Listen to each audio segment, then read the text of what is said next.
Pertemuan lanjutan pihak Rusia dan Ukraina digelar Selasa tanggal 15 Maret hari ini. Jadwal perundingan disampaikan langsung Presiden Ukraina Volodymyr Zelensky via media resminya Senin tengah malam waktu Kiev. Perundingan dengan Rusia akan dilanjutkan pada Selasa hari ini. Namun tidak dijelaskan di mana lokasi pertemuan, apakah digelar virtual atau tatap muka. Zelensky juga mengatakan meminta bantuan Perdana Menteri Israel Naftali Bennett sebagai bagian dari upaya negosiasi untuk mengakhiri perang dengan Rusia dengan menghasilkan kesepakatan adil bagi kedua belah pihak. Delegasi kami juga mengupayakan jalan ini, meminta mediasi Israel dalam negosiasi dengan pihak Rusia, kata Zelensky dalam pidatonya seperti dikutip Tribun Timur dari Reuters. Cukup bagus, seperti yang diberitahukan kepadaku, tapi mari kita lihat, mereka akan melanjutkannya besok, ujar Zelensky. Presiden Ukraina juga melansir Rusia mengalami kerugian besar selama invasi selama 19 hari. Pembela kami yang berani terus menimbulkan kerugian besar pada pasukan Rusia. Sebentar lagi jumlah helikopter yang jatuh di Rusia akan mencapai ratusan unit. Mereka telah kehilangan 80 pesawat tempur, ratusan tank, ribuan peralatan lainnya.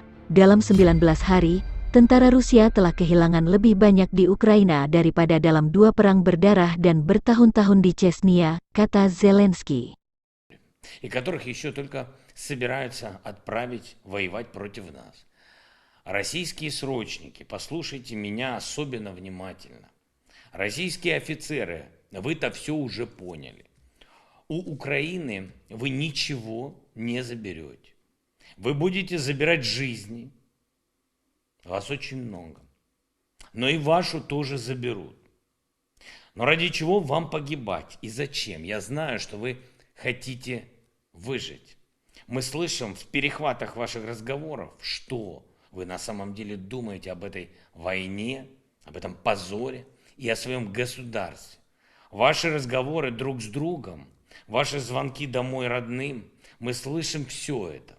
Мы делаем выводы, мы знаем, кто вы такие. Поэтому я предлагаю вам выбор. От имени украинского народа мы даем вам шанс выжить. Если сдадитесь нашим силам, мы будем обращаться с вами так, как и положено, обращаться с людьми. Именно с людьми, достойно. Как с вами не обращались в вашей армии. И как ваша армия не обращается с нашей. Вибирайте. Наші хоробрі захисники продовжують завдавати російським військам нищівних втрат. Вже скоро кількість збитих гвинтокрилів Росії досягне сотні одиниць. Бойових літаків вони вже втратили, вже 80.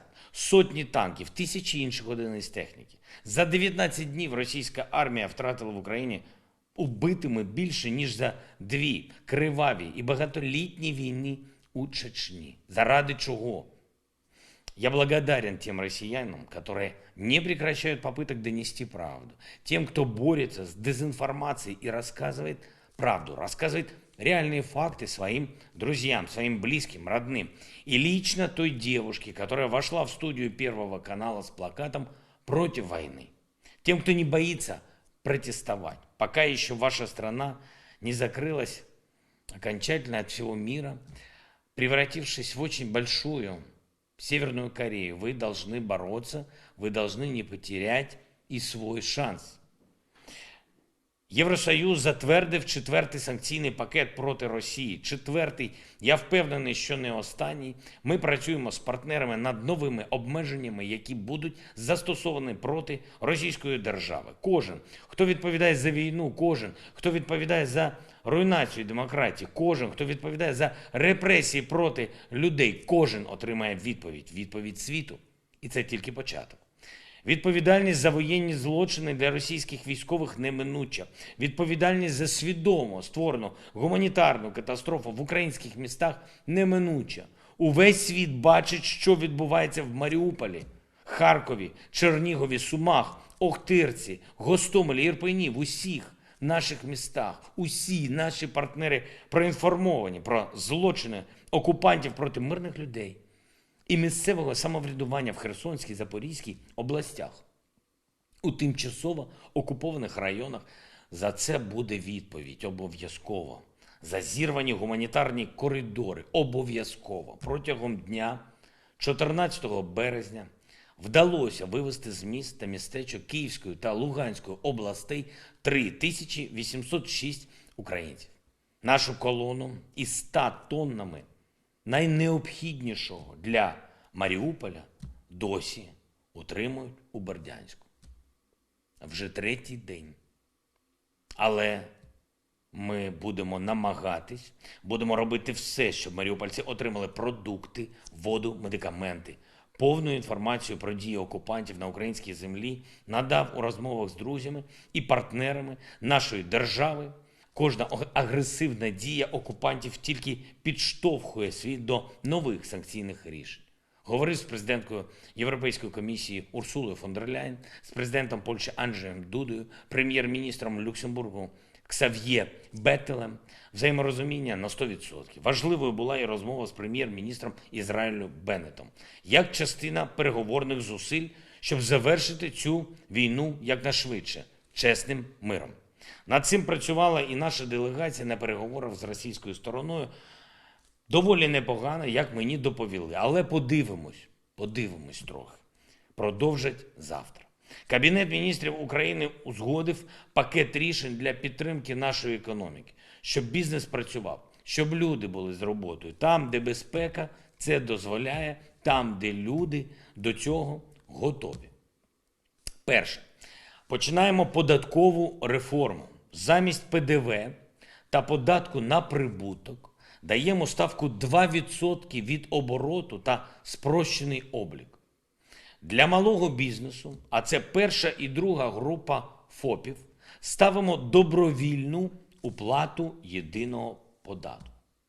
Тобто, якщо можете, сплачуйте. Не можете – нема питань. Друге. Максимальна дерегуляція бізнесу. Скасовуємо усі перевірки для усіх бізнесів, щоб усі працювали нормально, щоб міста оживали, щоб всюди, де немає бойових дій, продовжувалось життя. Умова тільки одна. Ви забезпечуєте нормальну роботу свого бізнесу в межах українського закону. І це лише початкові 2 кроки нашої податкової реформи. Далі буде. І наостанок, щойно підписав указ про відзначення державними нагородами України 234 військовослужбовця Збройних сил України, які проявили особисту мужність, героїзм в боротьбі за Україну, за нашу незалежність. 59 з них посмертно. Вічна пам'ять кожному, хто віддав життя за нашу державу. Вічна вдячність усім нашим героям. Слава Україні!